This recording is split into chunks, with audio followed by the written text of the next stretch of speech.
Hello everyone, welcome to Make Gaming Easy. Today in this video I'm going to show you how to change your profile avatar in Raid Shadow Legends. So without any further ado, let's get started. First of all, click on your profile in the top left corner. Now click on the pencil icon situated in your avatar. Here you can select any avatar that you like. Then tap on confirm button.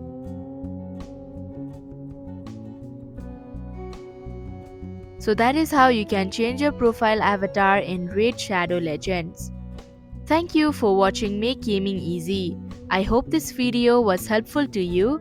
If it was, hit the like button and comment down if you have any questions or feedback. Also, if you are new to our channel, subscribe and hit the bell icon so that you don't miss our upcoming videos.